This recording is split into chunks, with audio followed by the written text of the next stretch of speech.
निशा एक गांव में पली बड़ी लड़की थी जिसने हमेशा से ही चूल्हे पर खाना बनाया था और नल से पानी भरा था। उसे आज की दुनिया की आधुनिक चीजों के बारे में इतना कुछ खास पता नहीं था। साथ ही उसके घर में भी काफी गरीबी थी। ऐसे ही एक दिन निशा की माँ रेखा उससे बोलती है, बेटा तेरे लिए ना शहर से एक बड़ी ही अमीर घर का रिश्ता आया है। अमीर घर का रिश्ता? मेरे जैसी गरीब लड़की के लिए? हाँ बेटा, वो तेरी शहर वाली जानकी बुआ है ना, वो करवा रही है ये रिश्ता। माँ पहले अच्छे से बात कर लो, कहीं ऐसा ना हो कि बाद में वो लोग मना कर दे हमारी गरीबी को देखकर। अरे वो सारी बात तो मैं तेरी बुआ से कर लूंगी, पहले तू बता कि तू एक अमीर घर में जाने को तैयार है? माँ आपको ठीक लगेगा तो मैं कहीं भी चली जाऊंगी, आपकी खुशी में ही मेरी खुशी है। बस यही सुनना था बेटा, चल बाकी मैं तेरी जान की बुआ से बात करती हूँ, क्या पता मेरी गरीब बेटी की किस्मत में अमीर ससुराल ही लिखा हो। इतना कहकर रेखा वहां से चली जाती है और जानकी रिश्ते की बात को आगे बढ़ाती है। आखिरकार निशा का रिश्ता शहर में रहने वाले सुमित के साथ पक्का हो जाता है और कुछ ही महीनों में निशा अपने गरीब घर से विदा होकर अपने अमीर ससुराल पहुंच जाती है। ससुराल में निशा की सास रेणुका और उसकी जेठानी मल्लिका थी। मल्लिका बहुत ही अमीर घर की घमंडी लड़की थी। वो निशा को उसके गरीब होने के लिए ताने देती रहती थी। ऐसे ही एक दिन रेणुका निशा से बोलती है, निशा बहू, आज तुम खाने के साथ साथ हरी चटनी बना लेना, धनिया पुदीने वाली, सबको बहुत पसंद है। ठीक है माँ जी, मैं बना दूंगी। निशा खाना बनाती है और सबसे आखिर में वो चटनी बनाने के लिए इधर उधर सिलबट्टा देखने लगती है। तभी वहां पर मल्लिका आ जाती है और बोलती है, क्या ढूंढ रही हो तुम? दीदी वो मैं सिलबट्टा ढूंढ रही हूँ चटनी बनाने के लिए। सिलबट्टा? वो क्या होता है? दीदी पत्थर का होता है ना सिलबट्टा, जिस पर हाथ से चटनी पीसते हैं, हाथों से। बेवकूफ, हमारे घर में कोई सिलबट्टा नहीं है, हम मिक्सर ग्राइंडर का यूज करते हैं। Mixer grinder? वो क्या होता है दीदी? वो जो वहाँ पर रखा हुआ है उसे कहते हैं।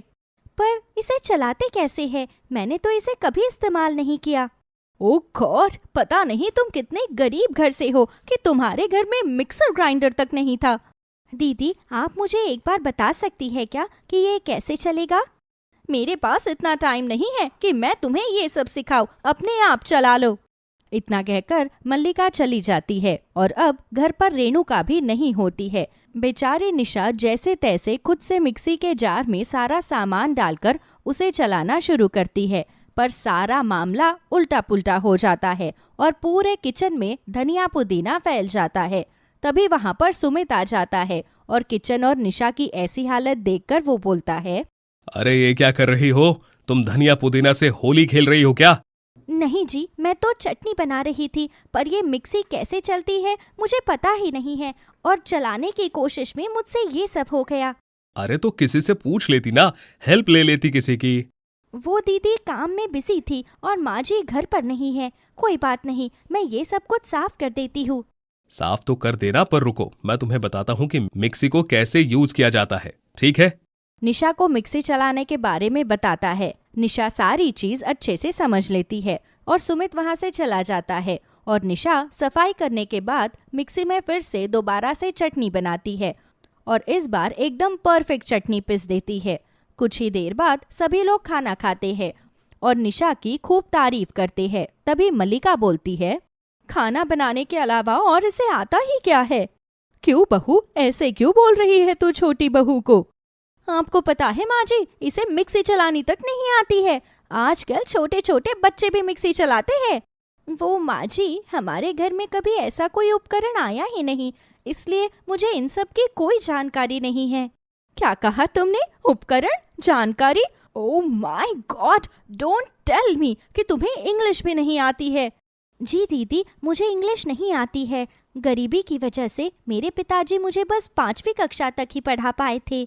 माँ जी, ये तो आपने हद ही कर दी।